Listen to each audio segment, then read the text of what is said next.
Bueno, buenos días a todos y buenos días a todas. Hoy comenzamos una tercera sesión de comunicaciones en La Jala 2020 en México. En nombre del profesor Francisco Fleck y del profesor doctor Cristiano de Melo, les damos las bienvenidas para este simposio temático que se llama Discusiones sobre la resignificación del pasado por los géneros híbridos de historia y ficción. Consideraciones problemáticas. Como fue comunicado, los expositores van a tener 20 minutos para su presentación y al final de todas las presentaciones vamos a abrir un momento de debate.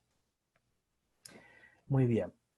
Nuestra primera presentación va a estar a cargo del señor Hugo Eliezer Dorado Méndez de la Universidad de la Integración Latinoamericana, UNILA, con el trabajo que lleva por título El Movimiento Contrarrepublicano de Pasto, Colombia, conflictos históricos no resueltos y heridas abiertas. Señor Hugo Eliezer, la palabra es suya. Muchas gracias a todos. Mi nombre, como ya lo mencionaron, es Hugo Eliezer, soy colombiano, estudio en Brasil, hago parte del grupo Resignificaciones del Pasado en América Latina, coordinado por el profesor Gilmay Francisco Fleck. ¿Me escuchan bien? Vale.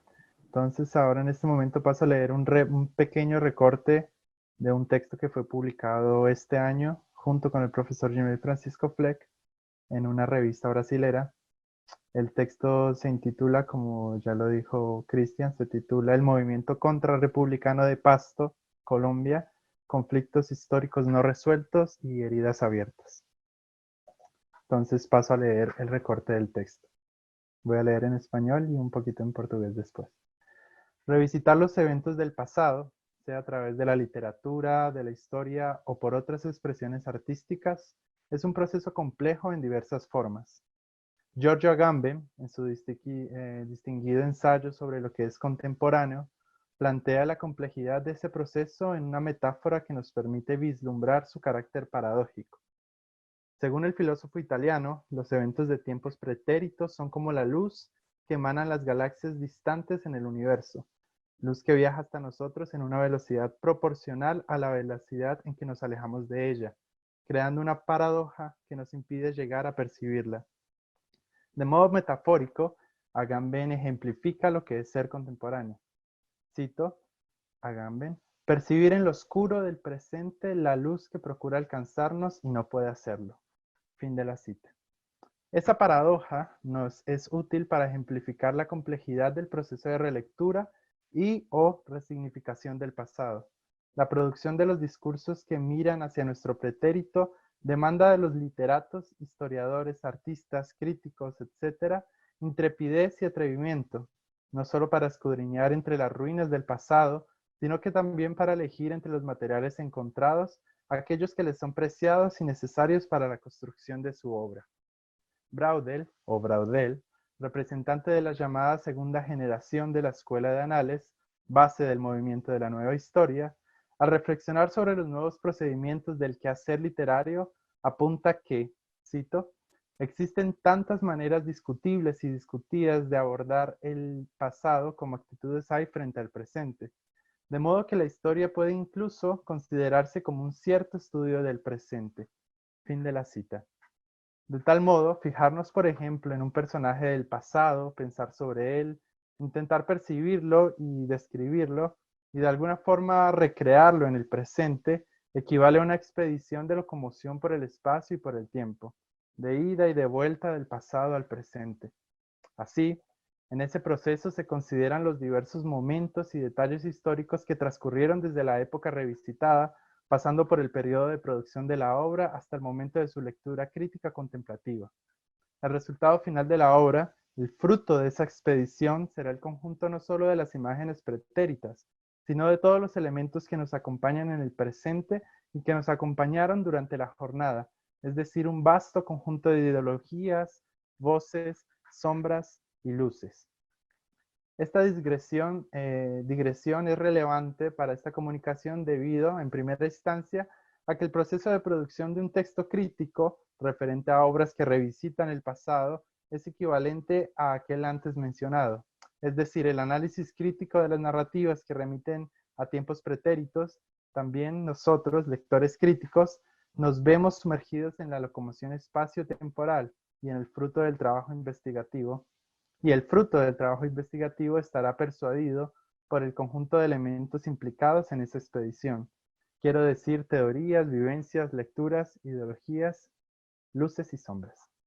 En segunda instancia, explicitar brevemente ese aspecto del proceso de revisitación del pasado es importante dada la naturaleza de esta comunicación, que visa analizar narrativas construidas en diversos géneros discursivos sobre un evento histórico específico.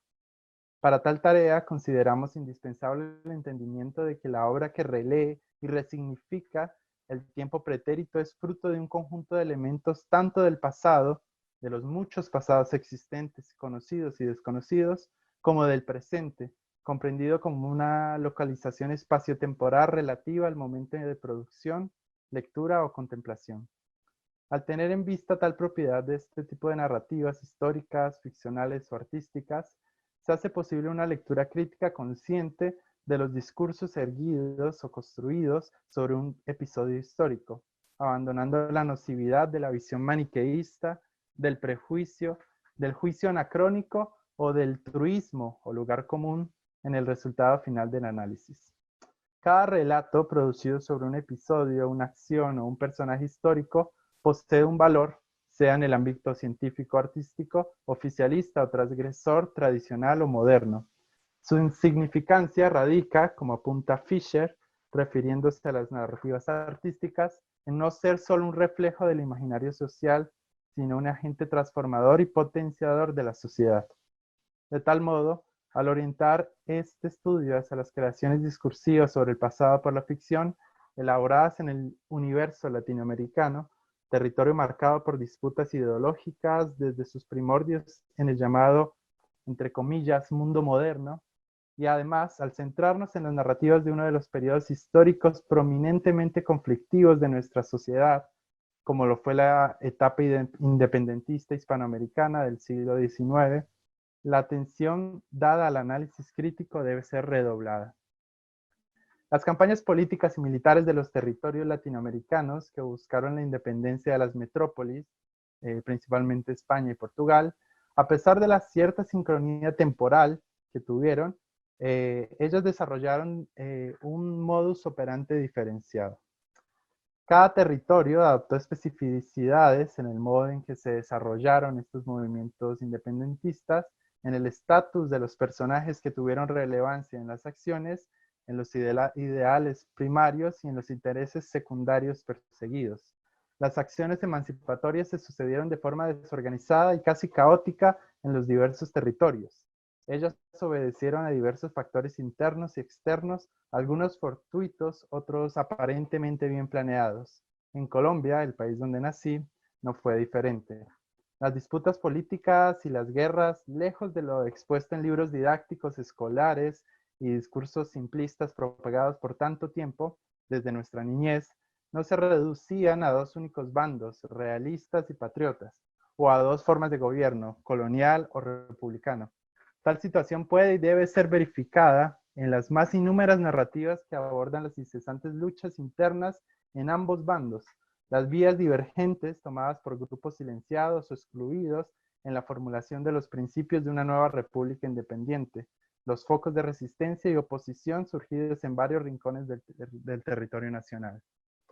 Es justamente en uno de esos complejos episodios históricos de la independencia colombiana que la presente comunicación se centra en los movimientos contrarrepublicanos de la provincia de Pasto, en el sur de Colombia, cerca de donde nací.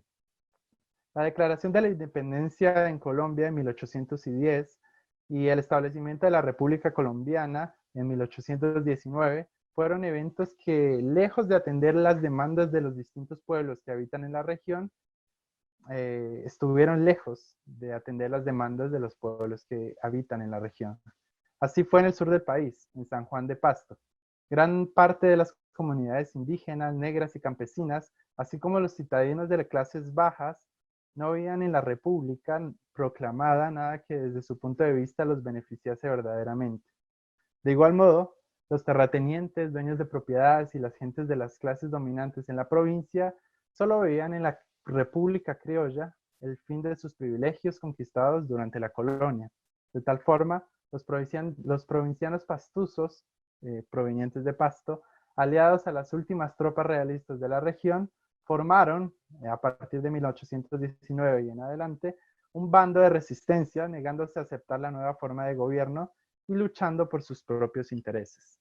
En ese contexto inician las llamadas Nuevas Campañas del Sur, empresa militar de las tropas republicanas iniciadas en 1820, hace 200 años, en busca de la liberación final de esos territorios que aún resistían a la República. San Juan de Pasto, ciudad principal de la provincia, sitiada y atacada constantemente durante esos años, finalmente es tomada pacíficamente el día 8 de junio de 1822, después de firmados por ambas partes los respectivos acuerdos. Esta capitulación, como expone la historiadora Sarama Rincón, colombiana y natural de Pasto, fue reconocida por las élites de la provincia a cambio de la protección, la amnistía y la manutención de sus estatus sociales. La aparente alianza entre los realistas, entre comillas, pastusos, y los republicanos independentistas dejó de lado a las camadas populares indígenas, negras y campesinas, que ningún provecho obtuvieron de esa capitulación. Tales hechos provocaron poco tiempo después, específicamente 3 meses después de la capitulación, en septiembre del 1822, la primera rebelión en San Juan de Pasto, la cual consiguió la expulsión de las tropas republicanas, dejando la ciudad a mano o al poder de los insurgentes. En respuesta, Simón Bolívar, héroe nacional, presidente de la República en aquella época y general del Ejército Libertador, da la orden de tomar de vuelta la ciudad, enviando a uno de sus hombres de confianza, el general Sucre, un hombre renomado también en Colombia, para cumplir tal objetivo. Después de una serie de batallas, la ciudad finalmente es retomada el día 24 de diciembre de 1822 en una acción sumamente violenta que se extendió contra los civiles y el patrimonio de la ciudad, resultando en fusilamientos, violaciones y demás actos hostiles. Esos fatídicos acontecimientos y sus pormenores son registrados y recordados y recontados por la historiografía, por la literatura y por las artes desde perspectivas ideológicas muy diversas. Me centro aquí en 2 líneas discursivas principales, las cuales, a pesar de mostrarse antagónicas, poseen un elemento en común, una concepción maniqueísta del pasado histórico. Las narrativas construidas sobre esas bases discursivas debaten sobre la retoma de Pasto, que fue el estopín o el inicio del movimiento contrarrepublicano, desde visiones diametralmente opuestas. Por un lado, hay quienes la consideran el trágico evento sobre los conceptos de Navidad Negra, la masacre del 22 o el genocidio de San Juan de Pasto, un discurso que condena los hechos históricos y a sus principales actores. Por el otro lado, tenemos el evento siendo considerado sobre los conceptos de un mal necesario, consecuencias de la guerra o una historia mal contada, en cual discurso se indulgencia a la República y a sus representantes por lo sucedido. En esta última línea de pensamiento encaja perfectamente el artículo titulado Los pastusos preferían ser vasallos, publicado en el periódico UN de la Universidad Nacional en su edición especial del bicentenario de la independencia colombiana conmemorada el año pasado, en 2019. En el artículo citado, la historiadora Ángela Caicedo explana su visión crítica con relación a la posición tomada por los pastusos durante la guerra independentista. En una construcción narrativa orientada por las bases de la historia oficial colombiana, Caicedo relata brevemente los pormenores de la toma de Pasto por los patriotas, de las rebeliones, de las capitulaciones de las élites y de la resistencia indígena y campesina a la República, realizando cuestionables apreciaciones en referencia al pueblo de Pasto. Según Caicedo, cito, para los habitantes de Pasto fue más importante ser reconocidos como vasallos, atribución propia de aquellos que profesaban obediencia y lealtad al rey, a Dios y a la patria. Cierra la cita. Esas, desde mi perspectiva, precipitadas afirmaciones desconsideran quizá de propósito, los intereses de las clases bajas y marginalizadas de la provincia, intereses que desencadenaron y mantuvieron firmes a los principales movimientos sociales y armados de la región. Para aquellas comunidades indígenas, campesinas y negras, más que ser vasallos de un rey desconocido, interesaba, cito, la defensa de la comunidad encarnada en sus manifestaciones materiales, tierras, comunes, bienes de comunidad, cofradías, relaciones sociales regidas por el consenso y el interés colectivo, y manifestaciones espirituales, ritos, fiestas religiosas, usos y costumbres tradicionales, tal como apunta Gutiérrez Ramos. Fin de la cita. El texto de Caicedo, a pesar, el artículo que estoy tratando, a pesar de considerar algunos de los elementos problemáticos de lo sucedido en la ciudad de Pasto entre 1820 y 1825, reduce su discurso a la defensa del proceso independentista con todas sus fallas y a la élite criolla que lo propulsó. Se refuerza de esa manera la perspectiva maniqueísta que sitúa a los republicanos del lado justo y benigno, entre comillas, de la historia patria, mientras se condena a los pastuzos y a otras fuerzas insurgentes contrarrepublicanas. La lectura histórica propuesta por Caicedo, que busca a priori, y cito el propio artículo de la historiadora, dejar a un lado las miradas tradicionales, cierro la cita, no vence los postulados de ese tradicionalismo, aliados a los centros del poder.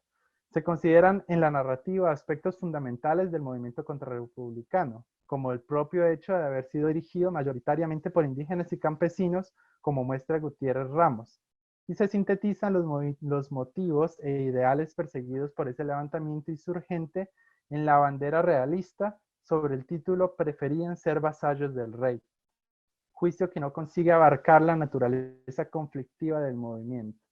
Así como Caicedo expone, estoy terminando ya, en su artículo, muchos otros intelectuales, historiadores y literatos han construido su discurso acusatorio. Entre esas obras se cuentan las primeras producciones de la historiografía colombiana en el siglo XIX, como Historia eclesiástica y civil de la Nueva Granada, de José Manuel Grut, o Historia de una revolución en la República de Colombia, de José Manuel Restrepo, obras consideradas canónicas por la Academia de Historia Colombiana.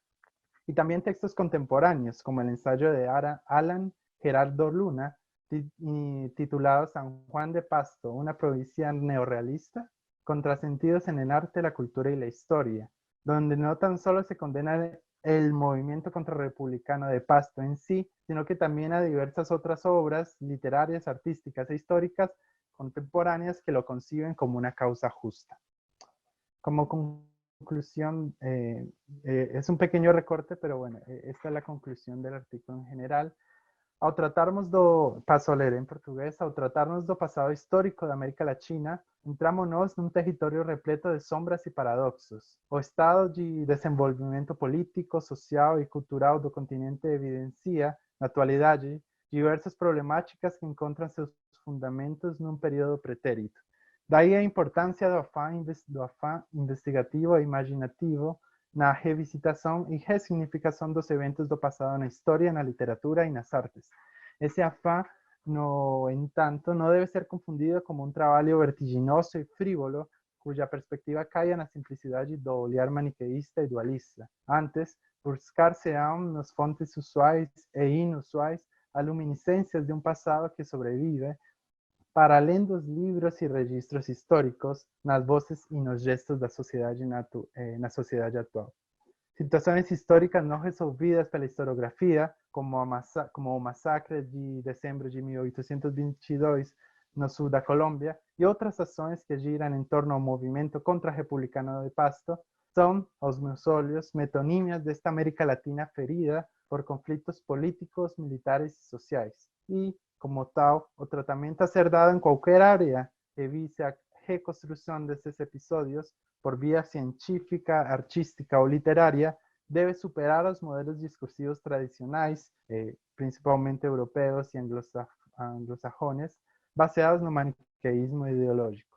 No presente texto evidenciamos duas perspectivas do mesmo episódio histórico da Colômbia, na presente comunicação, ocorrido durante o período da independência e da instauração do modelo republicano entre os anos de 1820 e 1825, Tais concepções do passado, opostas entre si, têm sido responsáveis pela manutenção no imaginário social e político de uma visão simplista e partidária desse tempo pretérito, fundada na dualidade ideológica. Foram abordadas narrativas históricas, artísticas e literárias tradicionais e contemporâneas que até os dias atuais transitam por essas duas concepções do episódio histórico, replicando discursos fundados séculos atrás. Ante tal fato, consideramos pertinente a nossa tarefa como críticos, tanto para a compreensão e transformação ou extinção desses modelos tradicionais, como a promoção de outras formas de tratamento do passado. Eis o caso, por exemplo, do romance Verdes Sueños, publicado em 2012, da escritora colombiana Cecilia Caicedo Jurado, obra que transita entre a tradição e a renovação no discurso, formulado sobre os eventos trágicos de 1822 em Pasto. A sua leitura fica como sugestão àqueles que, interessados em ressignificações do passado, buscam por alternativas possíveis para os dois lados da moeda, já que ela tem também a sua terceira dimensão, as bordas. Esse é o texto. Obrigado.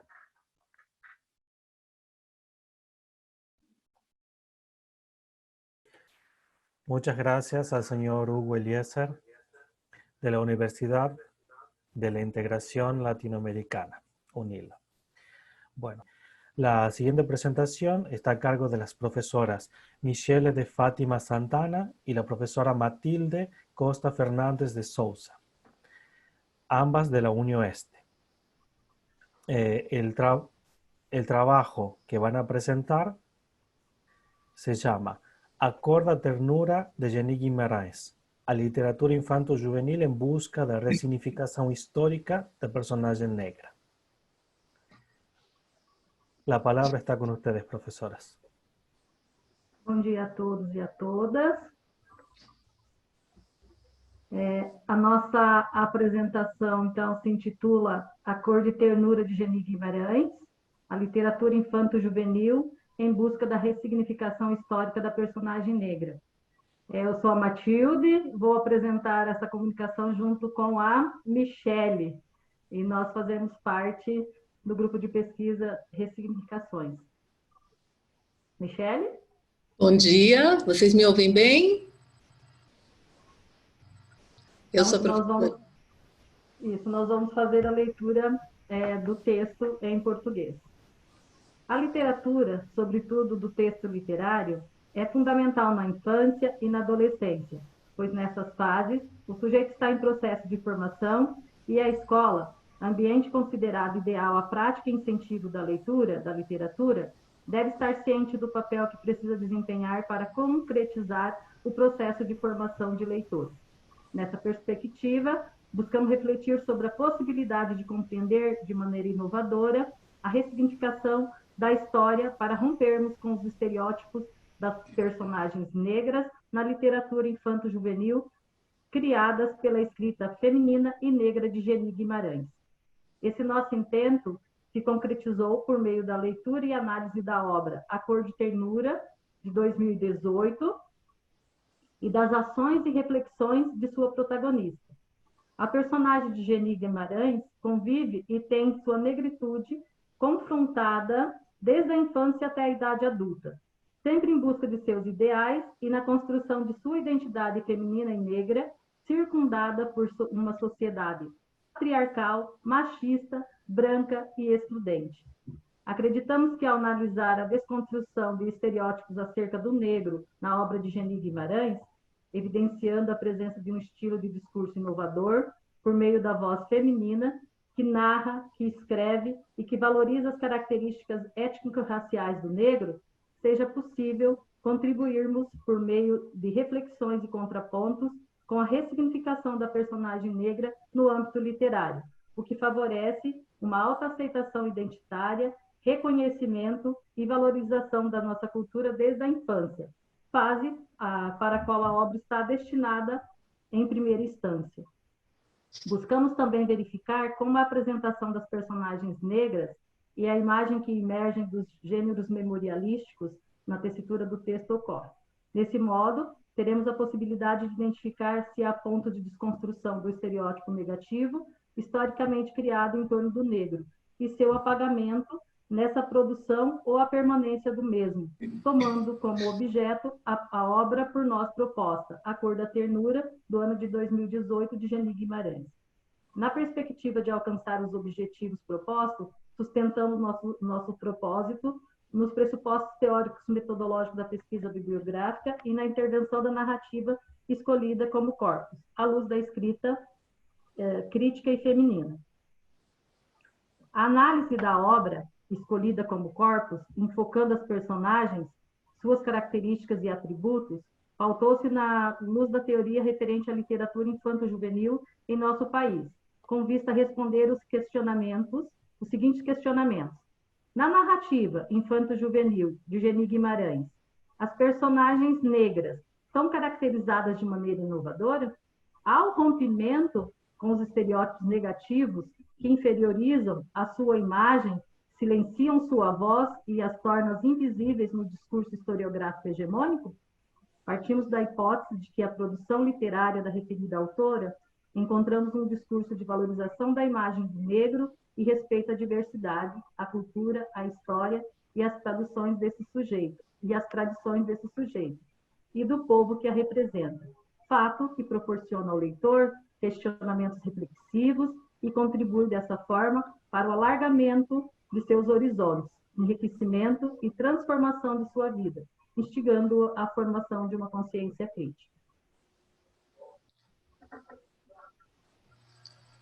Pensamos no nosso recorte e, com isso, fizemos primeiro algumas reflexões a respeito da literatura infanto-juvenil e a busca por essa ressignificação histórica.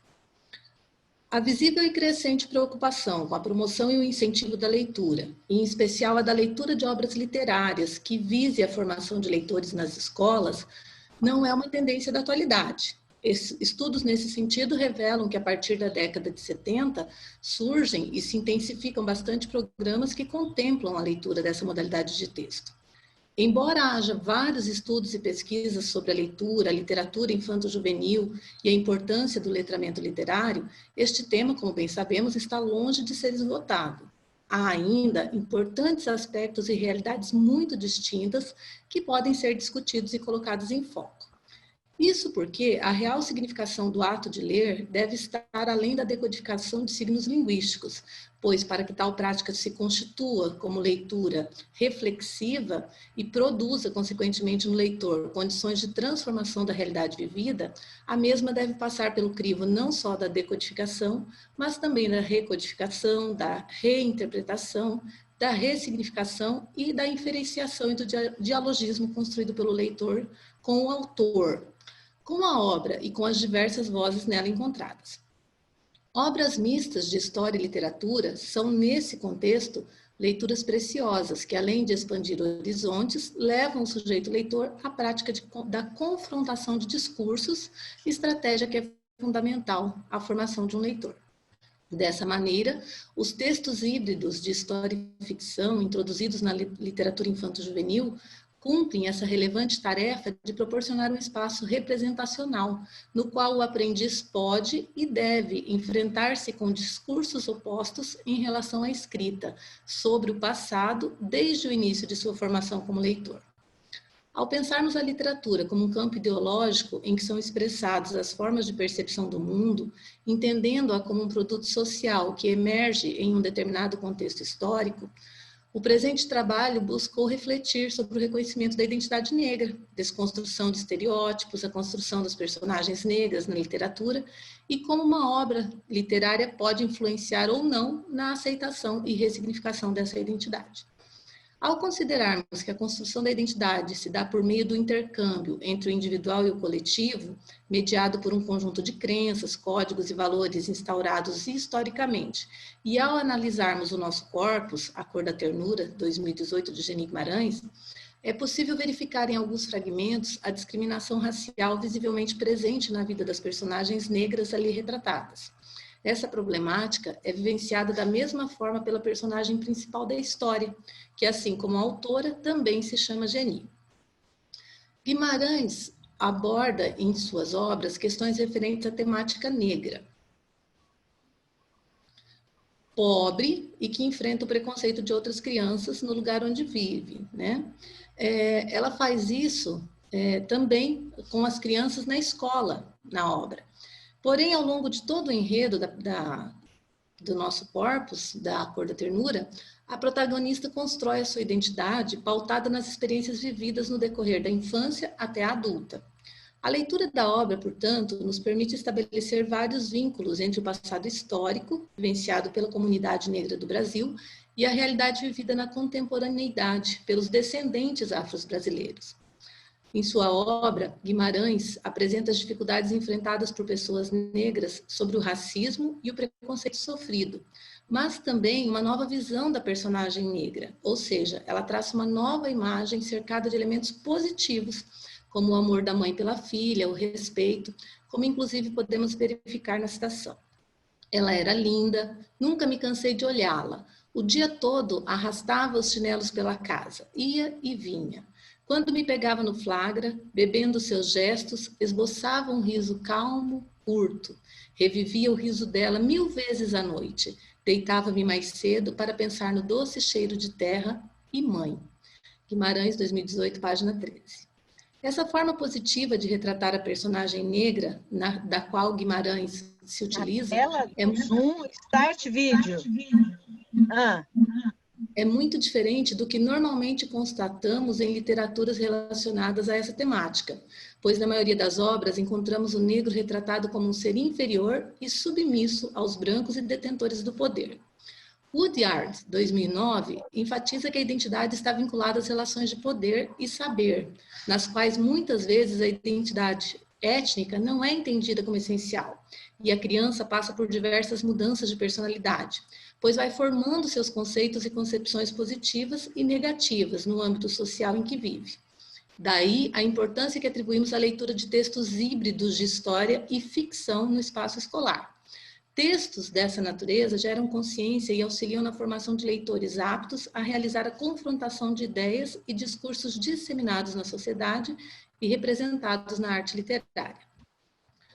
A instituição escolar é um dos espaços sociais onde a criança fica por um longo período e é um dos lugares fundamentais para a construção da identidade do indivíduo, desde a infância. Sabemos que o silêncio da escola contribui para que o racismo e o preconceito sejam vistos pelas crianças, muitas vezes de modo distorcido. A falta de posicionamento dentro da instituição muitas vezes faz com que as crianças brancas se sintam superiores às negras, e estas, por sua vez, sintam-se inferiores. Isso reflete os processos sociais da sociedade em que o indivíduo está inserido. Por isso que uma das formas de combater o racismo e construir uma representação positiva sobre o afro-brasileiro é a desnaturalização das desigualdades raciais. Incentivar um processo de leitura comparada da história e das imagens ficcionais produzidas em A Cor da Ternura é seguramente uma ação descolonizadora, capaz de produzir reflexões, mesmo em estudantes em formação inicial. É destacado no texto aspectos sobre a presença das marcas de uma sociedade patriarcal, na qual os brancos eram tidos como superiores. No capítulo que trata sobre a colação de grau da personagem, presenciamos a organização e empenho da família para se vestir convenientemente, seguindo os padrões da etiqueta determinado pela sociedade. Citação. Concordamos no seguinte: só compraríamos tudo novo para mim. Os outros só comprariam aquilo que não tivesse mesmo, de jeito nenhum. Portanto, compramos roupa para um, sapato para outro e assim por diante. Página 82. Por mais que a autora procure apresentar uma visão mais positiva do negro, não idealiza os personagens. Mantém-se fiel, em alguns momentos, à própria realidade que condiciona e oprime os segmentos sociais pelas marcas do passado que elas carregam em sua existência. Assim, traços da história e artefatos da ficção comungam na construção verossímil das personagens negras em A Cor da Ternura, 2018. Essa construção dos personagens permite estabelecer os vínculos entre fatos e circunstâncias do passado que condicionam o modo de agir e pensar das personagens num contexto espaço-temporal contemporâneo. Então, algumas considerações sobre o trabalho. Cientes da extrema importância da leitura para a formação de uma sociedade reflexiva e crítica, e também de que a fase mais importante para o desenvolvimento do gosto em ler é a infância, podemos afirmar que a literatura infanto-juvenil precisa ser mais valorizada e deve ser propiciada à criança desde a mais tenra idade. Essa literatura deve ser ofertada não mais apenas como texto pedagógico, fragmentado e moralizante, mas também estético e com qualidades literárias que a boa literatura exige. Dessa forma, acreditamos que, quando se trata da literatura afro-brasileira, que possui uma história bem mais recente, isso é ainda mais árduo de se obter, até porque, inicialmente, as personagens negras quase não apareciam em obras literárias e, quando as faziam presente, eram apresentadas de forma secundária, pejorativa e nunca como protagonista. Justamente por esse motivo, há uma necessidade maior ainda, em relação a essa literatura, dar-lhe o devido valor, o reconhecimento do meio literário, devendo receber mais atenção por parte dos estudiosos da área, pois o Brasil, apesar de apresentar como um país de todas as cores e livre de preconceitos, ainda é um lugar onde a discriminação racial impera de forma disfarçada e dissimulada. A ação da memória na narrativa ou a transformação da memória individual ou coletiva em narrativa é um estudo que ainda merece muita atenção. São diversos os trabalhos contemporâneos que procuram estabelecer como se dá esse processo, segundo a consideração que cada um adota sobre a memória e sua relação com as ações do indivíduo. Por isso, nesse estudo, buscamos compreender como os fatores culturais e sociais podem influenciar em tal processo através da escrita de Geni Guimarães.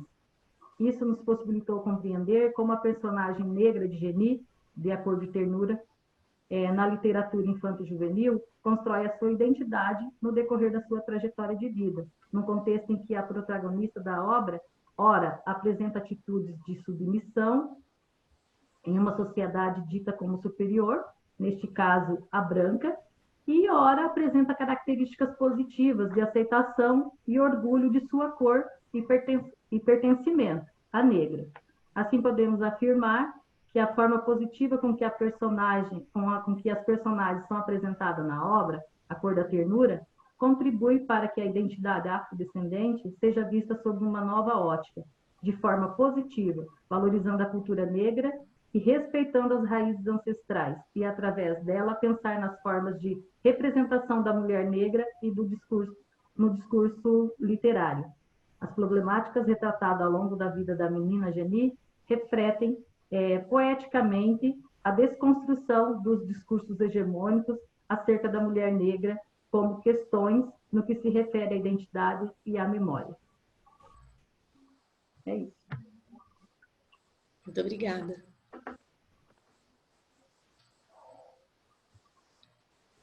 Muchas gracias, profesoras. Muchas gracias. Muy bien. Antes de pasar a la siguiente presentación, les recuerdo que el site de las jornadas está publicando las grabaciones de todas las sesiones de comunicación y también de las mesas de trabajo.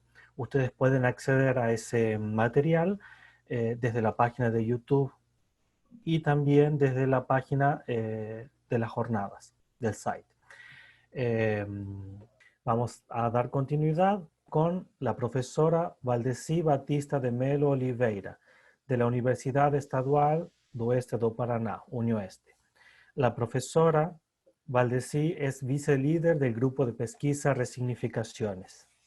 Profesora, disculpen, la presentación de la profesora lleva por título O motivo da donzela guerreira em 3 romances da literatura brasileira. Professora Valdeci, a palavra é sua. Então, bom dia a todas e a todos presentes nesta sessão de comunicação. É um prazer estar aqui diante das nossas circunstâncias, né? Nós deveríamos estar no México, mas estamos aqui. É um prazer poder estar vendo vocês, que a gente conhece, que a gente trabalha junto. Então, vou começar a minha comunicação. Os romances que eu escolhi para trabalhar o topos da Donzela Guerreira, que eu já trabalhei na Unicamp na minha dissertação de mestrado, são outros 3 romances. Eu tinha trabalhado com Dona Guidinha do Poço, no mestrado, e com Luzia Homem.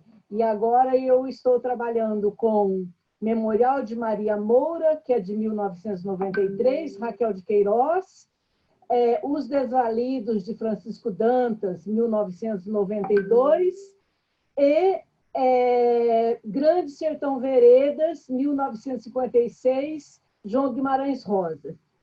Desses 3 romances, é óbvio que o motivo da Donzela Guerreira plasmado de uma forma muito mais artística, com uma qualidade inegável de todos os personagens que figuram esse topos, é a personagem de Adorim, de Grande Sertão Veredas. Isso não quer dizer que nos Desvalidos e em Memorial de Maria Moura as protagonistas não sejam bem construídas. Só que, é lógico, de Adorim de Grande Sertão Veredas é o ápice do motivo em termos de construção artística literária.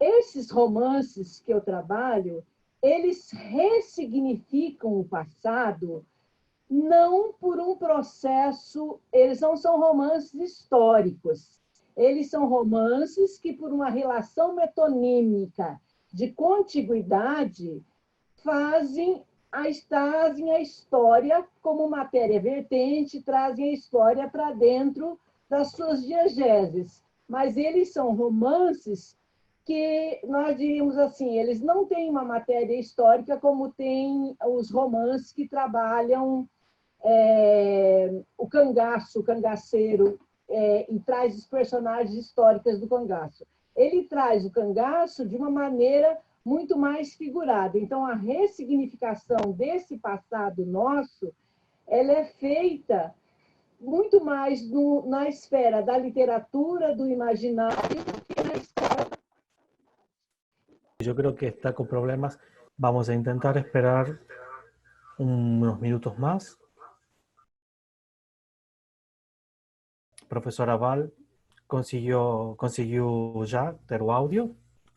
Parece que já estamos melhor com a conexão. Sim, consegui ter o áudio já. Agora, Parece que consegui, né? Perfeito. Está me ouvindo? Você está me ouvindo? Perfeito. Bom, agora a professora Valdeci vai retomar a comunicação dela. Eu vou comentar sobre o título. Sim? Sim, sim. A professora Valdeci vai apresentar o trabalho O Motivo da Donzela Guerreira em 3 romances da literatura brasileira. Profe Valdeci, a palavra é sua. Obrigada. Desculpem o imprevisto aí, essas ferramentas, eu não estou tão acostumada a trabalhar com elas, então, às vezes dá problema.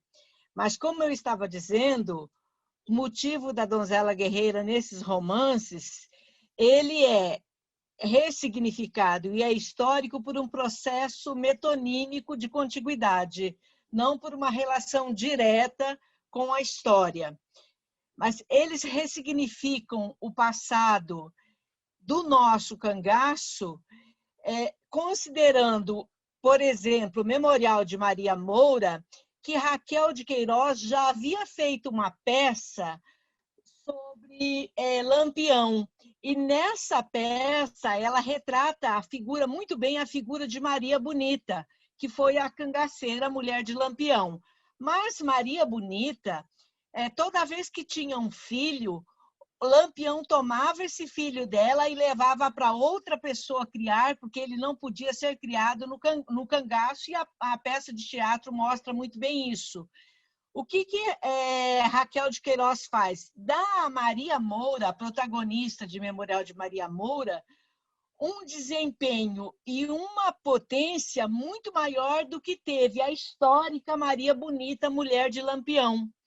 Porque Maria Moura é ela quem comanda, e ela é figurada pelo modo imitativo próximo de nós, ou seja, o modo imitativo baixo, tendo uma força de atuação aproximada à nossa, mas mesmo assim com uma potência muito maior. Ela consegue, desde o começo da história, se livrar do padrasto que havia assassinado a mãe, depois se livrar daquele que se livrou do padrasto. Ela consegue ser uma personagem extremamente forte, como não fora as cangaceiras históricas. Então, nesse sentido, elas ressignificam o passado, e ela ressignifica o passado tendo uma potência maior que as históricas, que foram, viveram como cangaceiras, mas debaixo do tacão masculino dos homens do cangaço, dos cangaceiros como Lampião, como Corisco, que é marido da outra cangaceira, Dadá, chamada Dadá. Então, nós temos, no motivo da donzela guerreira, uma longa tradição, quer na história factual, podemos ver Joana d'Arc, podemos ver no Brasil, nós temos no Brasil uma mulher que se travestiu de homem e foi para a Guerra do Paraguai, que é a Jovita Feitosa. Só que a Jovita Feitosa, a sua matéria histórica, está guardada apenas só um cordel foi feito sobre ela. Nenhum romancista resolveu pegar aquela matéria que é extremamente rica e construir um romance sobre Jovita Feitosa. E nós entendemos por quê. Porque a sociedade brasileira, o país, o Brasil, da América Latina, é um dos 3 países mais misóginos, em que as taxas de feminicídio são mais altas e o machismo é muito maior que outros países, como a Argentina, por exemplo, em que o machismo, a misoginia são menores do que as nossas mazelas nesse sentido.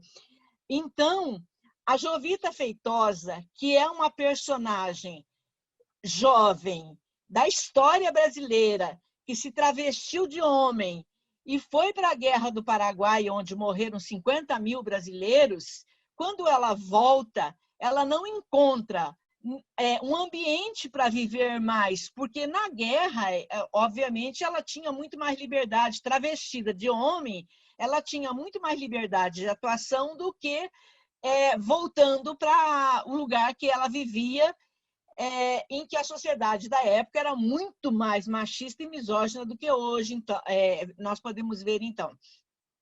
Mas essa personagem histórica está a merecer de algum ficcionista um romance, um trabalho que seja, embora o cordel seja lindo, maravilhoso, o cordel que a cante, mas precisaria haver um romancista que fizesse disso um romance mesmo, porque no romance ela teria suas potencialidades com muito mais espaço para ser demonstradas em relação ao cordel, que foi um cordel pequeno até, poderia ter sido um cordel maior. Mas as personagens donzelas guerreiras, elas precisam, quer no romance, porque elas têm, enquanto figuras literárias ou figuras de linguagem e não figuras históricas, elas têm sido retratadas ao longo dos milênios em várias formas, em várias matrizes de linguagem. Por exemplo, os vasos gregos retratam as Amazonas. Na matriz sonora, há uma balada sobre a Mulan, que depois vai ser filme. E 2, 3 filmes são feitos sobre a Mulan, são filmes comerciais, mas que mostram o topos da donzela guerreira numa matriz sonora e numa matriz cinésica, que é o cinema. E há também na matriz verbal os romances que trabalham com a mesma figura. No começo, esse topos veio para o Brasil pelo cadinho do Nordeste, que é o primeiro momento da nossa colonização, e ele entra por esse cadinho nordestino em cordel e em romanceiros. O Almeida Garrett faz um romanceiro, traz a figura da donzela guerreira num romanceiro. A Cecília Meirelles também vai retomar a figura, daí retomando a figura da Mulan no romanceiro. Mas no romance, a figura entra pela primeira vez no grande romance de 1956, que é Grande Sertão Veredas. E de Adorim, a figura da donzela guerreira performada em Grande Sertão Veredas, ela é imitada pelo modo imitativo elevado. Ela tem uma força de atuação maior do que a nossa força de atuação. Se no cangaço histórico e no Nordeste até hoje predomina o uso da faca, da peixeira, como instrumento de violência, de corte, a de Adorim tinha uma faca chamada quissé, e a quissé de Adorim corta como ninguém.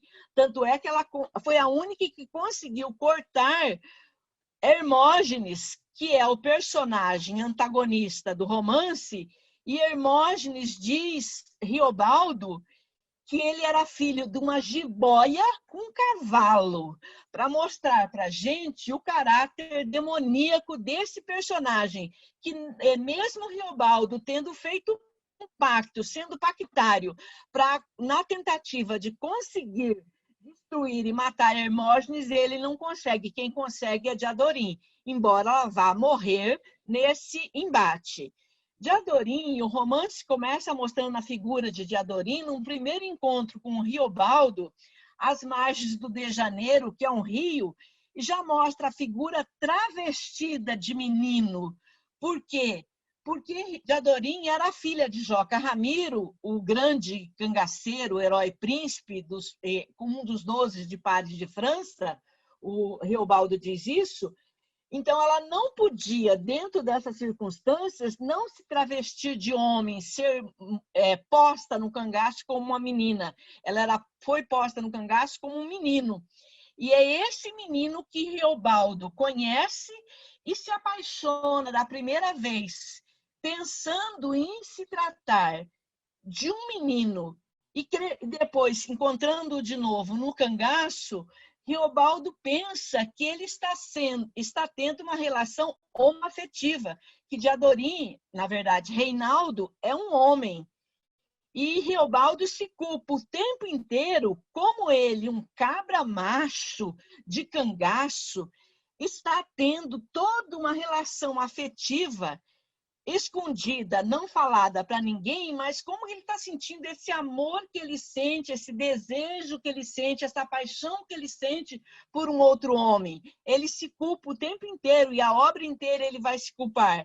Por isso que ele vai dizer, Diadorim é a neblina, porque ele não consegue entender que Diadorim, na verdade, é mulher, e ele só vai entender isso quando ele vê ela morta sendo lavada pela mulher do Hermógenes.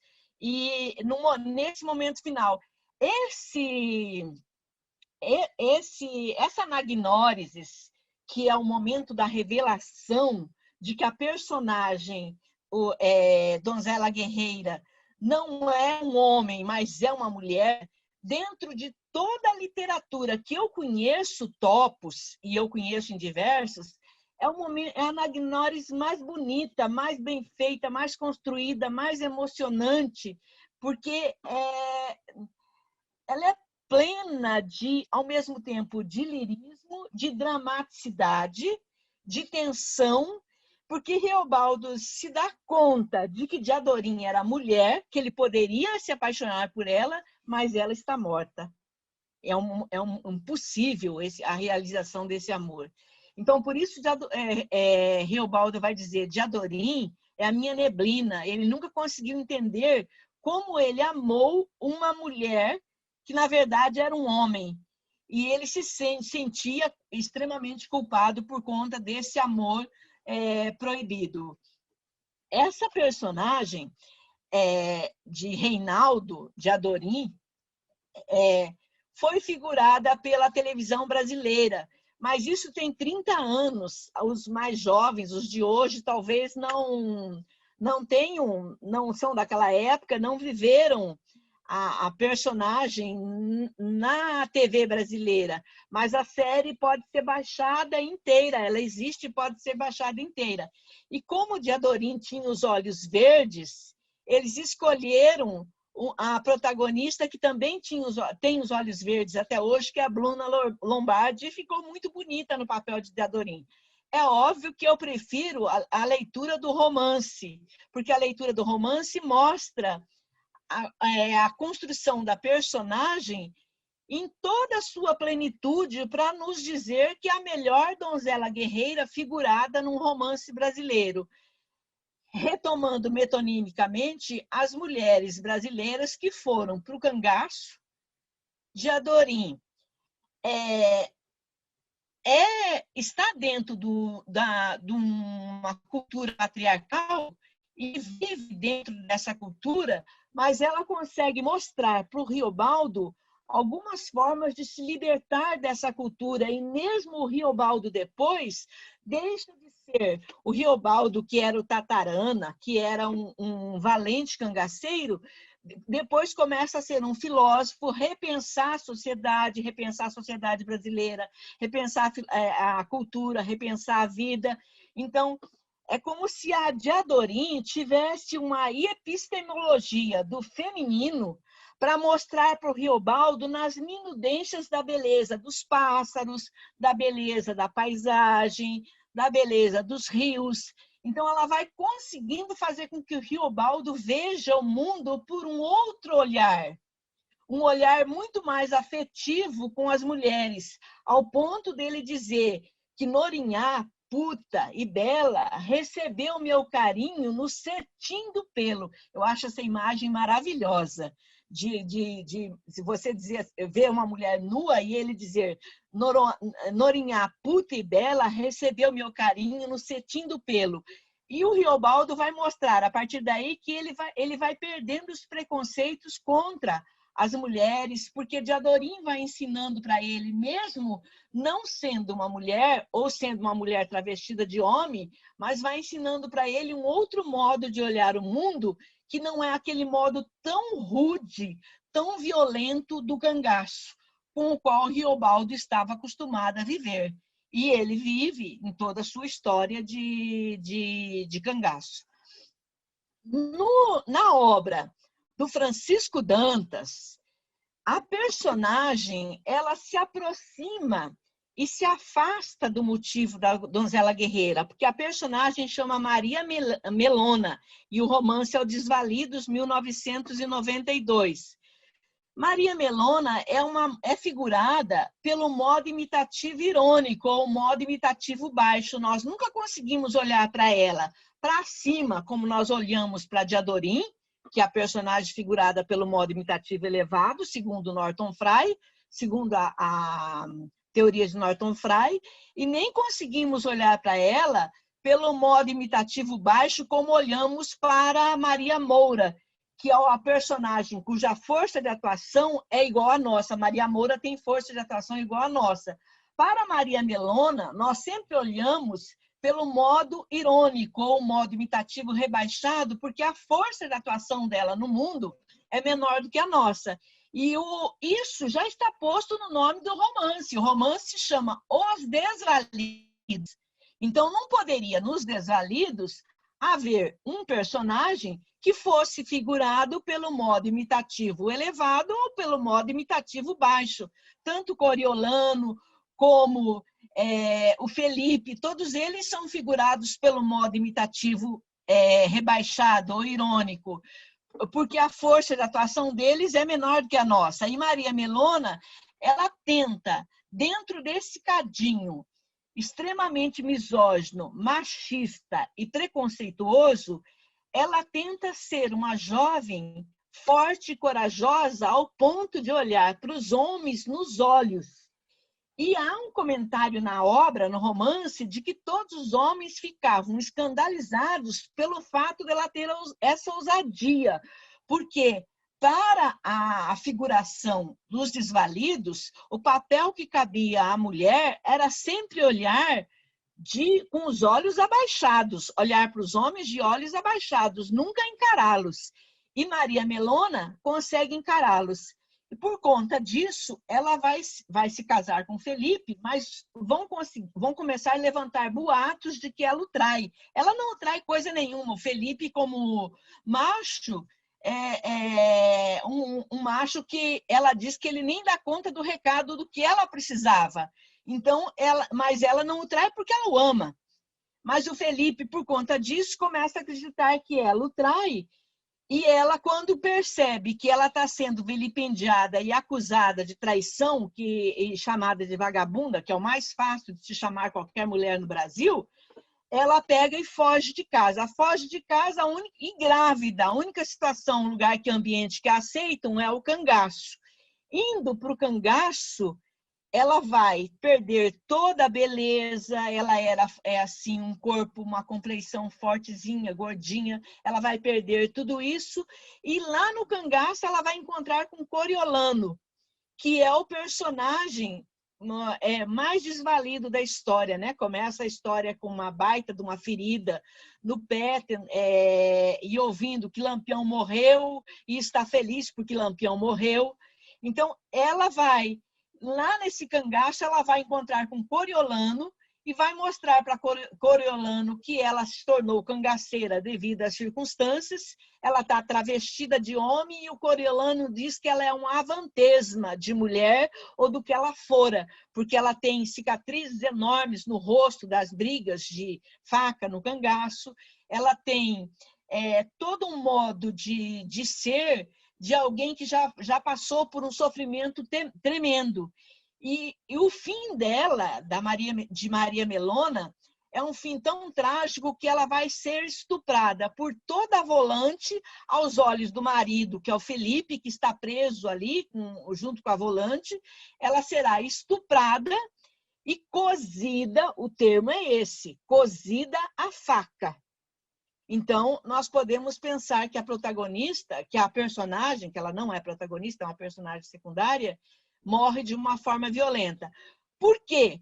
Porque é próprio do topos da donzela guerreira ter uma gramática narrativa, uma sintaxe narrativa, e nessa sintaxe, a anagnórisis, ou o momento final, é sempre um momento de morte da personagem. Dentro da sociedade patriarcal, não é possível que uma mulher se travista de homem, faça as ações que são ações consideradas masculinas e depois sobreviva. Nenhuma delas sobrevive. Joana d'Arc não sobrevive, vai para a fogueira. Jovita Feitosa não sobrevive porque fica, as históricas, doente, se suicida. E na literatura, nenhuma delas sobrevive também. Todas elas, dentro dessa gramática narrativa, a personagem acaba sempre sendo morta no final da história, porque não lhe cabe viver como macho numa sociedade extremamente patriarcal, como a sociedade brasileira e como as outras sociedades em que a personagem pôde aparecer.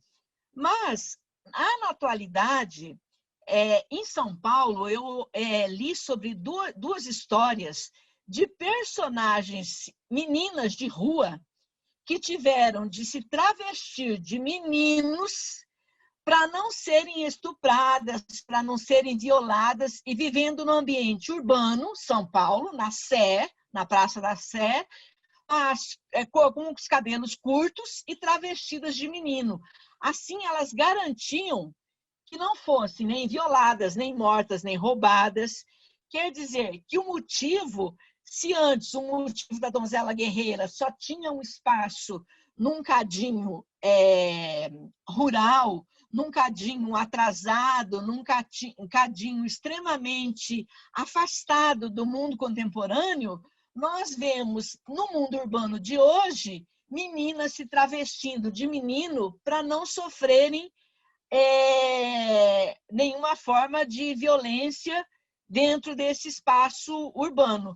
Então, o topos, que é um topos antigo, Mulan, a história tem mais de 3.000 anos, na Grécia Antiga também mais de 3.000 anos, se nós formos pensar, é um topos que nós podíamos dizer assim, que esse veio não se esgotou ainda. Ele pode trazer em outras obras e pode nascer em outras obras. Nós não sabemos se seriam obras de tradição do mundo arcaico, afastado da contemporaneidade, como é a frequentação da donzela guerreira nesses romances, ou se poderia aparecer em outro topos, outro espaço que fosse um espaço mais contemporâneo. Mas o topos da donzela guerreira, ele permite com que nós pensemos na ressignificação do nosso passado, desse passado do cangaço, que é um passado extremamente violento, extremamente que fala também das mazelas da sociedade brasileira, porque o cangaço só existiu junto com as nossas misérias, com as nossas desgraças, dentro de um contexto de um senhor de terras, dentro de um contexto de um pater família, e das pessoas em volta vivendo em miséria, em condições extremas. Ninguém ia para o cangaço por bel prazer, se ia por cangaço por uma necessidade, alguma questão de necessidade, por imputação de crime, imputação de qualquer outro tipo de problema em que a pessoa tinha de fugir, e o cangaço era o lugar que essa pessoa podia viver. O cangaço no Brasil perdurou até a última volante, e uma das últimas pessoas a serem presas e perdeu as duas pernas é a Dadá, que é a mulher do Curisco, mas vai até a década de 30. Grande Sertão Veredas é 1956, são 20 e poucos anos de intervalo em que o cangaço é figurado nesta obra, embora ele já houvesse sido figurado nos Brilhantes, o Cangaceiro, em outras obras, mas para Grande Sertão Veredas demora mais ou menos 20 e poucos anos para a matéria vir para a figuração literária.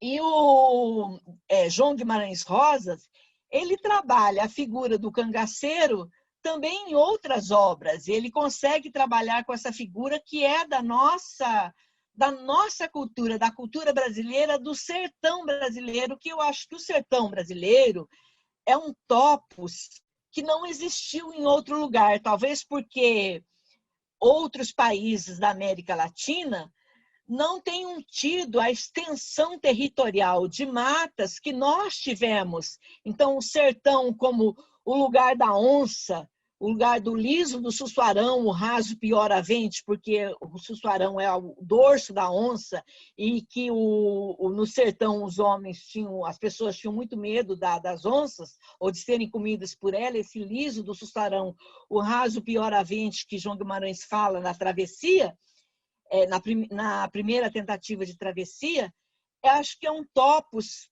especificamente da cultura brasileira e do Brasil enquanto país.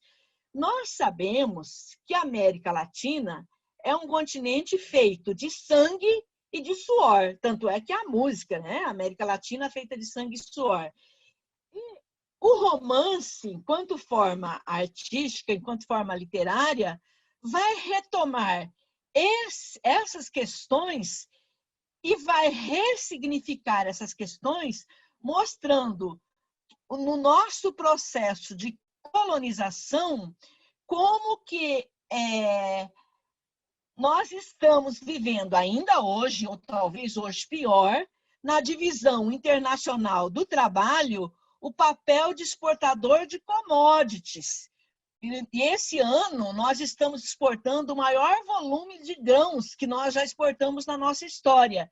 Então, a América Latina, nos romances figurados, ela tenta mostrar esse aspecto da nossa sociedade, que é um continente que existe para fazer commodities, ou seja, para exportar matéria-prima básica para os outros países, para a Europa, Estados Unidos, China. Mas, ao mesmo tempo, esses romances também mostram um continente que na América Latina é o continente mais rico que existe em termos de matéria-prima, em termos de sol, em termos de água.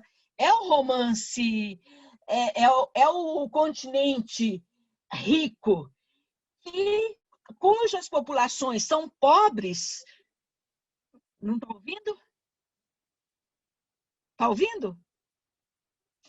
Cujas populações são pobres justamente pela divisão internacional de trabalho, que cabe a nós o papel de só ser exportador de matéria-prima, ou é minério, ou são grãos, ou é açúcar, ou é pau-brasil, ou é ouro, ou até, como mostra a Amazônia, gordura e de tartarugas, como houve uma época em que nós vivemos, exportamos gordura e carne de tartaruga para outros lugares, ou borracha, ou por aí afora. Então, esses romances, eles tentam mostrar essa exploração e como essa exploração ocorre, por exemplo, nos Desvalidos, o Coriolano vai mostrar como está entrando produtos de outro lugar, e aqueles produtos que a região produzia, como eles são desvalorizados. Grande Sertão Veredas vai problematizar já o contexto do mundo moderno e o contexto do mundo arcaico.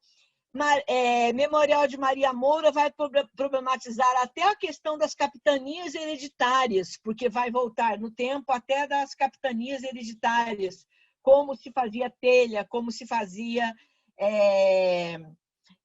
construir casas naquele tempo, e ela vai tentar resgatar isso para construir telhas e construir a sua casa de telhas de barro. É próprio do romance ser uma forma estética de uma busca, porque o romance ele não tem mais o caminho das estrelas como tinha a epopeia. Mas essa forma estética, que é uma busca no mundo demoníaco e degradado, no Brasil se faz principalmente a partir do romance de 30, com uma crítica à sociedade brasileira machista, misógina, e cujo papel na divisão internacional do trabalho é a produção de matéria-prima básica. Eu não sei se estou estourando meu tempo. Estou estourando, Christian? Estou estourando meu tempo? Sí, profe, ya estamos ahí. Então, eu acho que é isso. Eu tinha prometido para mim mesma ir para o doutorado com esses 3 romances, e acabei indo para o doutorado com uma outra tópica.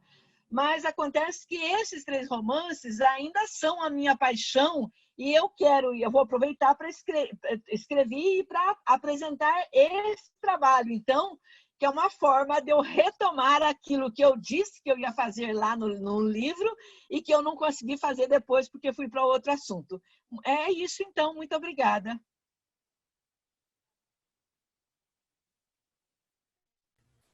Perfecto. Muito obrigado, profe. Muito obrigado. Bueno, vamos a pasar para la última comunicación. Les comento que aquí en la región del sur, donde estoy, en Santa Catarina, está por venir una tormenta, así que espero que la conexión no se pare a mitad de la comunicación. La última comunicación de esta tercera sesión lleva por título Poesía histórica, registros líricos de la historia desde la visión de Idea Vilariño, Uruguay. Mi nombre es Cristian Javier López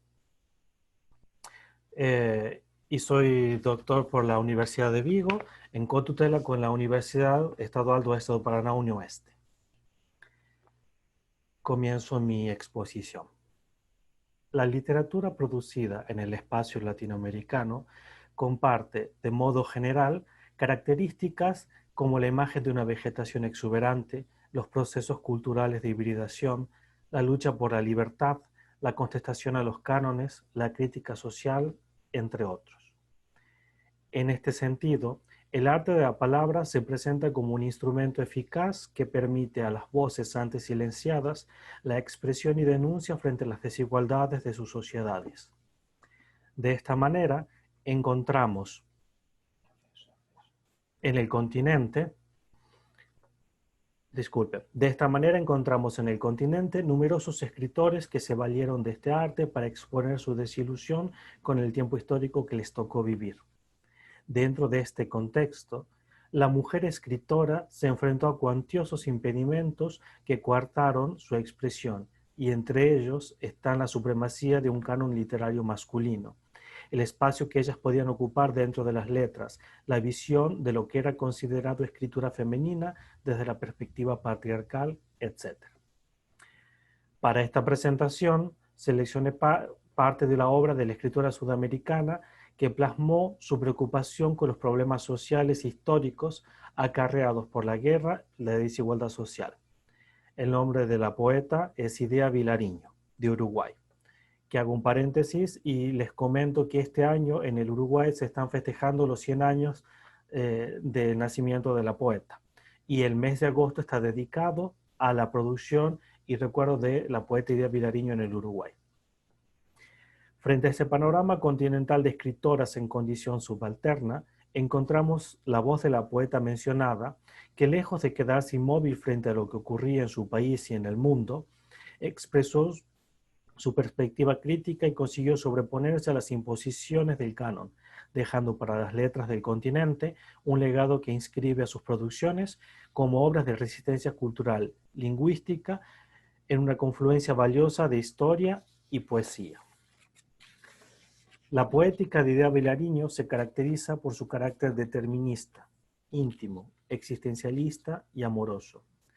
Los temas explorados por la poeta van desde el paso del tiempo, el amor, la muerte, la vida, entre estos macrotemas está específicamente lo que se refiere a la crítica social y a la poesía histórica.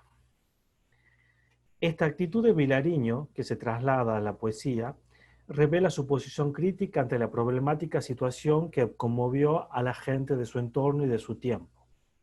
Con respecto a esta actitud, citamos al erudito Giovanni Ricciardi, quien comenta que, cito, "A obra de arte é, antes de mais nada, documento histórico para situar e compreender o homem nas diferentes épocas y nas diferentes situaciones existenciales". Fin de cita. Así como Richard expresa, un poema puede convertirse en un registro que, cargado de simbolismo, trasciende la posteridad, llevándolos a las generaciones futuras un mensaje crítico y reflexivo que trasciende el tiempo en el que fue producido. Idea Vilariño expresó su desencanto con la situación que le tocó vivir, que lo rodeaba e interpretaba. El conflicto y panorama social al que daba visibilidad a través del desarrollo poético.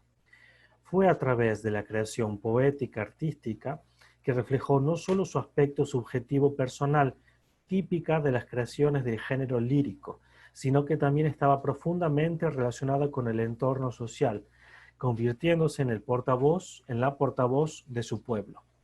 Este aspecto del arte es también mencionado en otras palabras de Ricciardi al comentar que, cito, "A arte não é um fim em si mesma, sintoniza-nos com a sociedade, é essencialmente representativa da vida coletiva. A emoção artística acrescenta, é afinal uma emoção social, pois nos põe em contato com uma realidade, com uma vida que é análoga à nossa.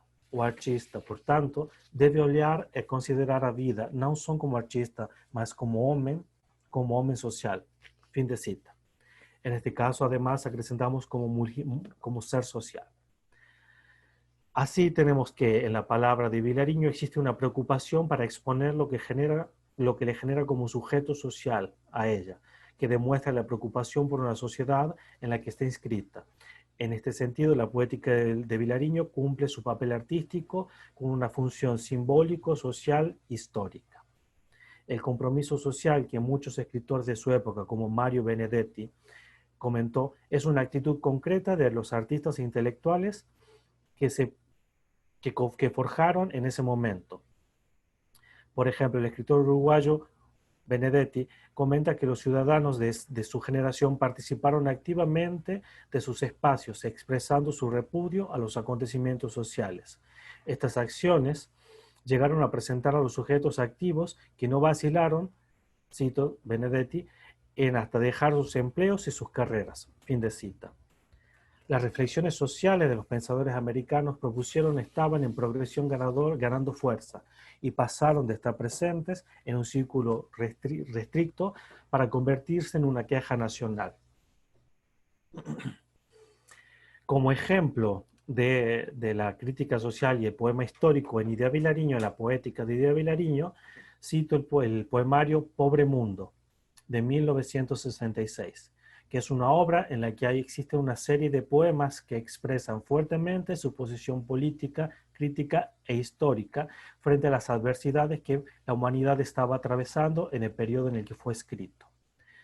En Pobre Mundo, Vilariño reflexiona sobre la situación política de América Latina, destacando un problema concreto con ciertos países. Además, se lleva a cabo una crítica específica contra el dominio de los Estados Unidos y su política imperialista. El poemario, Pobre Mundo, se divide en dos secciones. En una primera parte se observa una producción de la poeta con una preocupación sobre la tierra, sobre la naturaleza, y la segunda parte específicamente con poemas dedicados a países y a la situación política social. Esta preocupación con respecto a los espacios naturales podemos encontrarla en varios poemas como Pobre Mundo, Va Rodando, Mar, que será uno de los que será analizado. Los poemas indicados muestran efectivamente una preocupación a nivel global. Ahora voy a compartir con ustedes el poema para esta presentación. Vamos a ver si se consigue ver.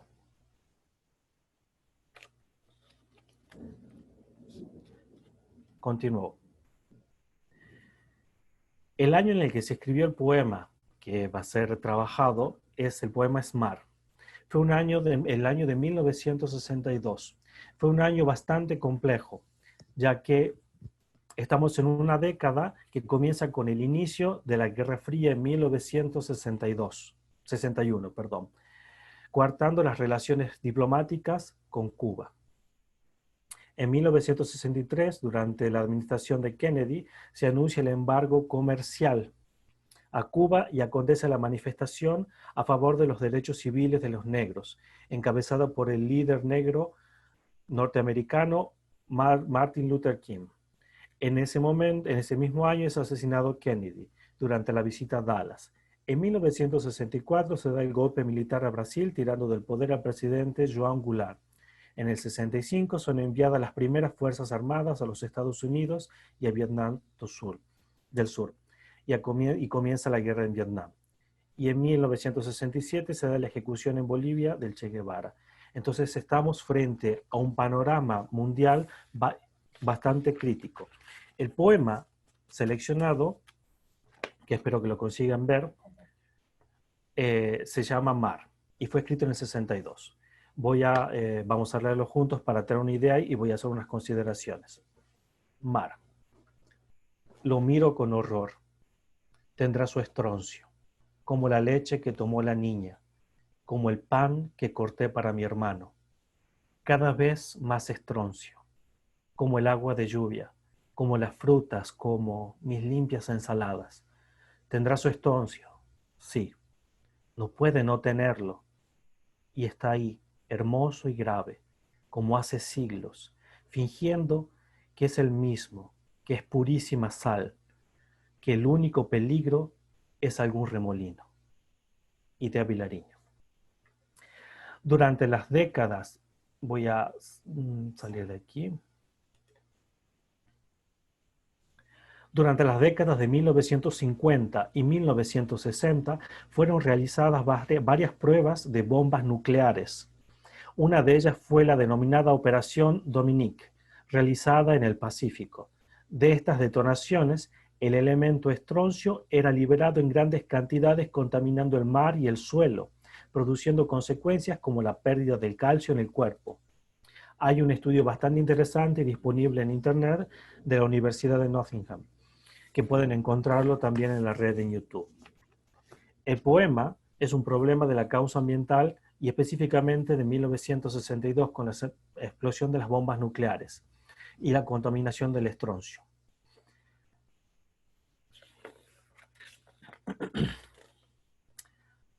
Lo miro con horror, es lo que comenta el yo lírico, como pudimos ver.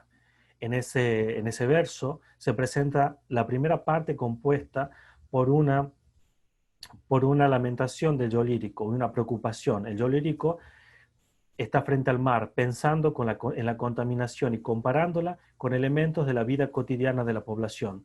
Expresa su angustia por un elemento que parece distante a los sujetos, pero que tiene una relevancia extrema, que puede afectar eficazmente a la vida humana, con elementos de la cotidianidad, como leche, pan, frutas, etc. Esto permite al lector identificarse con lo expresado. En esta primera parte del poema, el yo lírico va a repetir constantemente esas palabras. Aunque muy brevemente vimos este poema, ese poemario trabaja con varias obras con la misma temática y la preocupación, y las producciones van a estar constantemente ligadas a hechos históricos que la propia autora pasa como sujeto social. Los poemas en esta primera parte de Pobre Mundo critican las acciones destructivas de las ciudades, de las sociedades, y destacan las consecuencias desastrosas de tales acciones para el mundo entero. La visión general que la poeta teje sobre las precarias condiciones de sobrevivencia del planeta la lleva a actuar a través de la expresión poética para concienciar a sus lectores sobre el futuro del planeta. La poética de Díaz Vilariño es una creación que busca, a través de la forma y el lenguaje literario, reflexionar y reconstruir los acontecimientos históricos de su tiempo de una manera elaborada y consciente. Vemos los poemas de Díaz Vilariño como una muestra de una escritora que imprime su visión del mundo como un tema social crítico e histórico. Expone su pensamiento. La figura de Vilariño en el ámbito de la lírica latinoamericana es de vital importancia para resaltar el lugar de la mujer escritora latinoamericana comprometida política, social e históricamente. En este sentido, destaco unas palabras de un compatriota de Díaz Vilariño, Mario Benedetti, quien comenta lo siguiente, cito: "Idea significó un hecho insólito en la poesía uruguaya, no solo por el soplo renovador que en materia de ritmo y de lenguaje casi desde su arranque representó su obra, sino también y principalmente por la desolada, sincera y patética visión del mundo, que en sus versos de buena ley transmitía esa voz nueva e implacable". Fin de cita. La visión crítica expuesta por el pueblo y para el pueblo no pasa desapercibida en la poética de Díaz Vilariño, y sus poemas de carácter histórico pasan de generación a generación, llevando no solo la información histórica, sino revisitando y resignificando hechos históricos desde una visión lírica, desde una visión subjetiva dentro de este gran género, del género lírico. Así termino mi comunicación sobre la poesía histórica de Díaz Vilariño. Gracias. Muy bien. Muchas gracias a todos y a todas. Ahora vamos a pasar al momento del debate. Voy a comentar rápidamente cuál fue, para recordar el orden de las presentaciones, y vamos a pasar la palabra en primer lugar al profesor Fleck, uno de los coordinadores, y después abrimos para todos los participantes. La primera comunicación estuvo a cargo del señor Hugo Eliezer Dorado Méndez de la Universidad de la Integración Latinoamericana, UNILA, con el título "El movimiento contrarrepublicano de Pasto, Colombia, conflictos históricos no resueltos y heridas abiertas". La siguiente comunicación estuvo a cargo de las profesoras Michele de Fátima Santana y la profesora Matilde Costa de la Costa Fernández de Sousa, ambas de la Universidad Estadual do Oeste do Paraná. Las profesoras, solo un momento, estuvieron a cargo con la comunicación Acorda Ternura de Jenny Guimarães, a literatura infanto-juvenil en busca de resignificación histórica de personaje negra. Luego tuvimos la comunicación de la profesora Valdeci Batista de Melo Oliveira con el título O motivo da donzela guerreira en 3 romances da literatura brasileira. Y por último, mi comunicación, la poesía histórica Nidia Vilariño. Está abierto el momento de debate. Profesor Fleck.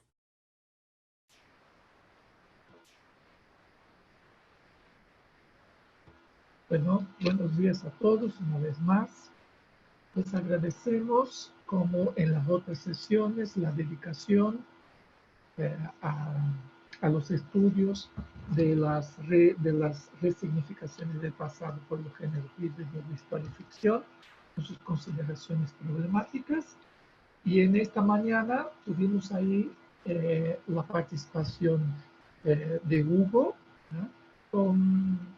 Trayéndonos a la memoria la cuestión de que los movimientos independentistas en la América hispánica registran determinados momentos en que las actitudes, no solo las actitudes escriturales, sino las actitudes físicas mismo de los integrantes de esos movimientos, acaban por tomar las mismas medidas condenadas antes por los colonizadores. O sea, cuando hay oposición hay que eliminarla, aunque eso signifique también eliminar las vidas.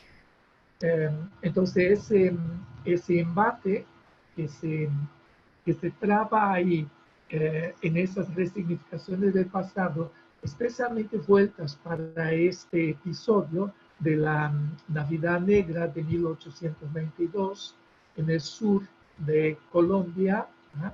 En el pueblo de Pastos, es uno de los ejemplos claros que tenemos en que los propios hispanoamericanos actuaran de la misma manera que habían condenado antes a sus propios algozes.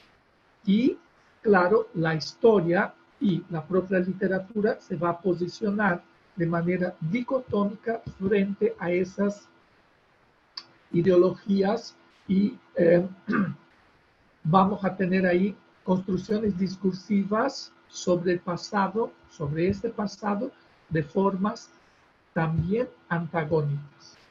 Eso hace con que la memoria, tanto individual de aquellos habitantes, así como el propio expositor Hugo Eliezer Dorado Méndez, natural de la ciudad de Pastos, venga a cuestionarse qué hubo de diferente entre esos mundos dicotómicos que se enfrentaron a lo largo de tantos siglos.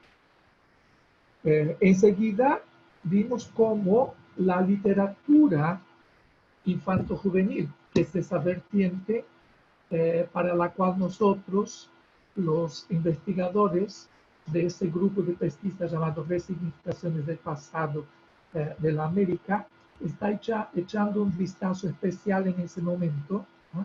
Y las profesoras nos traen esta obra,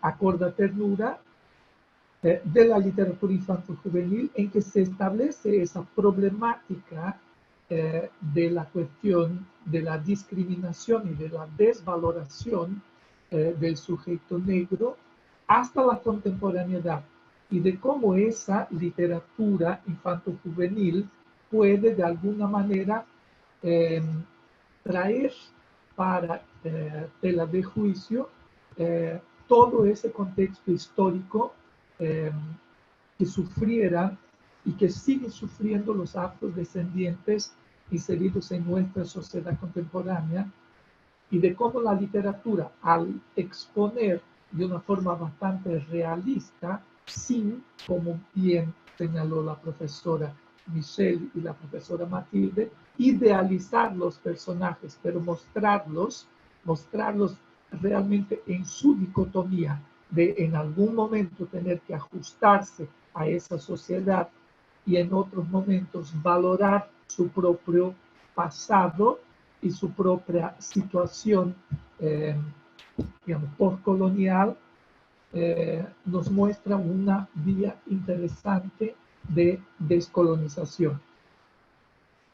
En la secuencia tuvimos la exposición de la profesora Valdesí, que nos ha mostrado los diferentes modos imitativos para figurar a la doncella guerrera en la literatura brasileña, mostrándolo cuánto esos modos imitativos pueden resignificar el pasado, aunque no sean en novelas estrictamente históricas, y sí novelas que retratan el decurrir de la historia de una sociedad.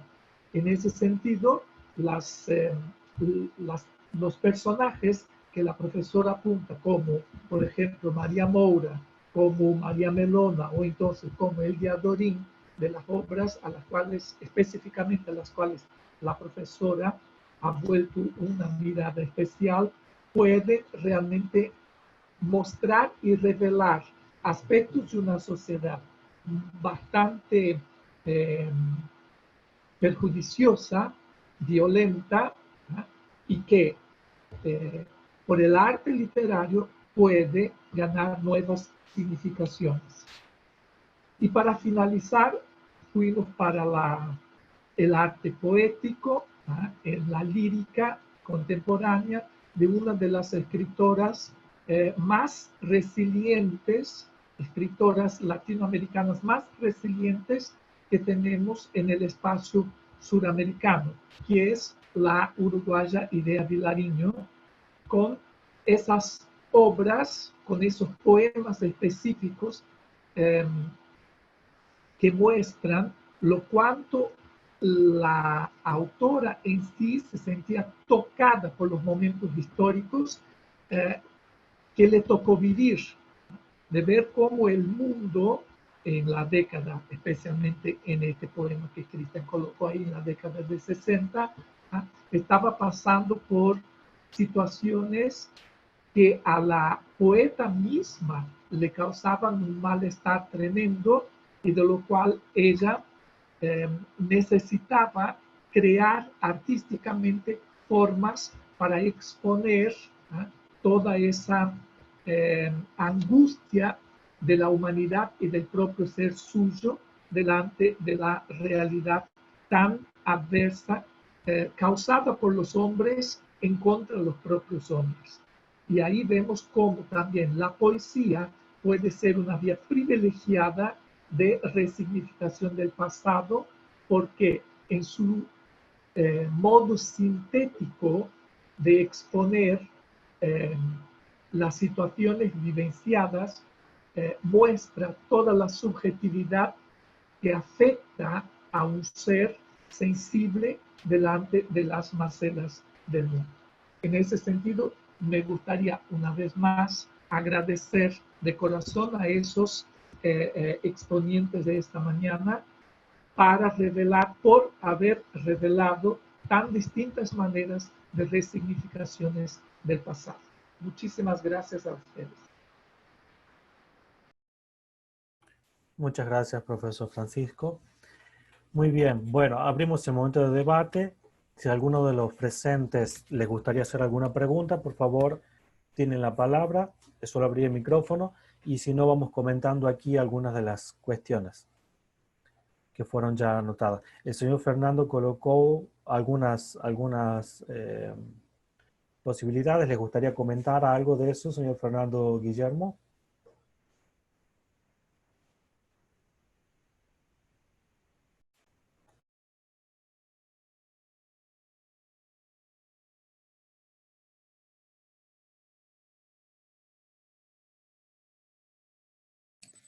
Bom dia para todo mundo, gente. Se não dei bom dia certinho, porque eu entrei 5 minutos atrasado. Minha pergunta é para a professora Val. se ela pudesse falar um pouquinho mais sobre a Jovita Feitosa, sobre o cordel que a prof mencionou que ela tem, que ela participou da Guerra do Paraguai, e que quase não há relatos sobre ela. Eu fiquei interessado. E também eu queria saber o nome da série da Diadorim que a senhora falou que foi a Bruna Lombardi que fez. Essas duas coisas. Obrigado, prof. Obrigado, Cris.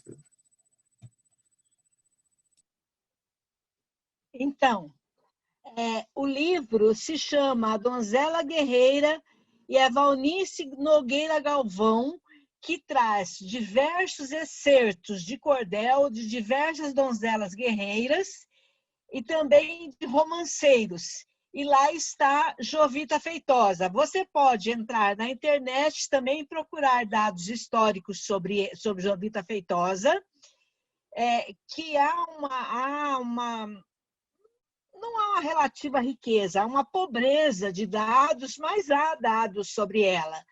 Mas o cordel está neste livro, A Donzela Guerreira, de Valnice Galvão. E a série, eu não me lembro o nome da série, mas eu acho que é Grande Sertão Veredas. E eu vi esses dias que ela tem inteirinha para você fazer download, se você quiser assistir a série. Antes de ler o livro, ou depois de ler o livro, você pode assistir a inteirinha a série para você fazer download. Agora, a Jovita Feitosa é uma figura que merecia um romance, que algum escritor brasileiro, um romancista ficcionista, fizesse um romance sobre ela. Se nós não fôssemos essa sociedade misógina que nós somos, nós teríamos, porque outros personagens históricos que não têm o relevo dela, tem romances sobre eles. E ela é muito pouca, são poucas informações. Se ela não estivesse no cordel, nós diríamos que na literatura, ou na ficção, ela não haveria nenhum texto que fale sobre elas, a não ser esse cordel. E nem é um cordel longo, é curto o cordel que fala sobre ela. Ok?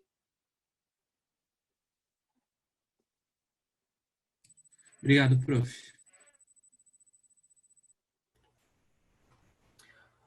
El señor Fernando le gustaría comentar ahora.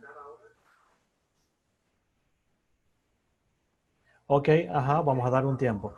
De todas maneras, aquí yo voy leyendo algunas de las colocaciones que realizó el señor Fernando en el chat.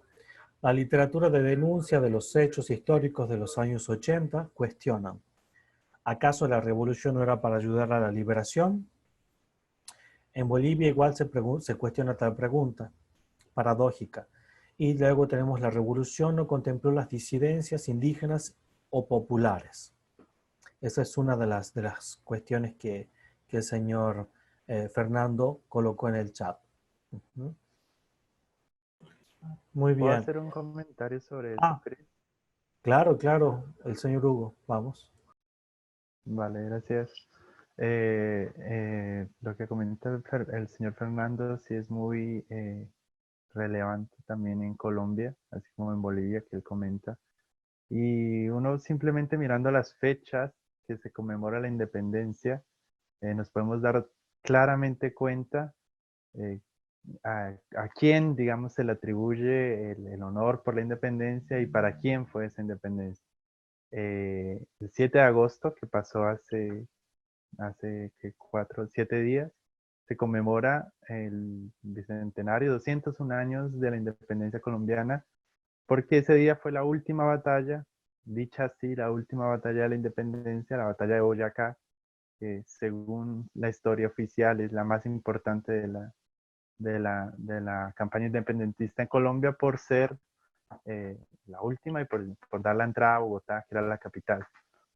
Pero si vos pensás, si nosotros pensamos, 7 de agosto de 1819 fue la última batalla, pero si en 1822 hay una batalla en que se matan 500 personas porque estaban resistiendo contra la República, eso en el sur, sin hablar de los palenques o los quilombos que se formaban en el norte del país, también en la costa Caribe, en Colombia y en Venezuela, y yo sé que en Ecuador, en Perú fue igual.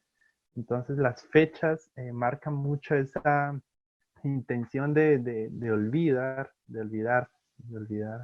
y de borrar lo que fue antes y lo que fue después, digamos, de esa independencia.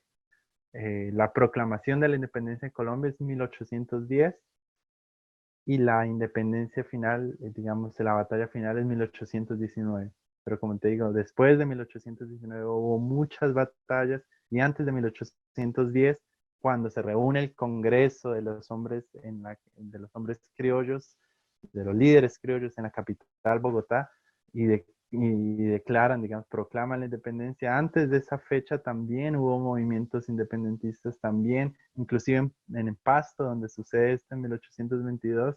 Ya en 1803, 7 años antes de proclamar la independencia, ellos ya se rebelan contra la colonia y ellos tienen el poder de la provincia por más o menos 5 años. Entonces, y eso es un caso de los muchos que hubo.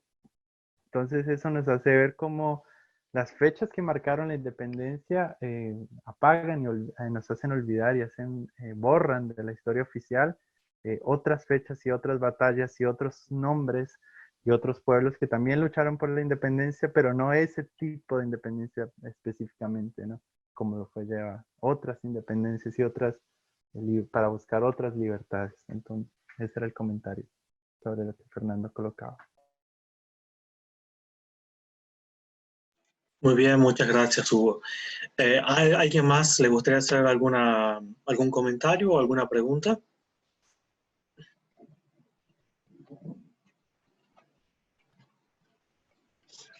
Bueno, si no hay nadie más ahora, cerramos la sesión de comunicaciones. Antes los invito para que participen, o si no pueden participar, para que divulguen la última sesión de nuestro simposio temático 29, que lleva por título Discusiones sobre la resignificación del pasado por los géneros híbridos de historia y ficción, consideraciones problemáticas. Nuestra última sesión va a ser hoy a las 2:30 de la tarde, hora Brasil, o 2:30 hora México, y en las que los esperamos para discutir sobre la resignificación del pasado por medio de la literatura. Muchas gracias a todos y todas por la participación, y ya saben que este video y todo el material de las jornadas ya están siendo publicadas en YouTube, ¿sí? Un abrazo a todos y nos vemos por la tarde.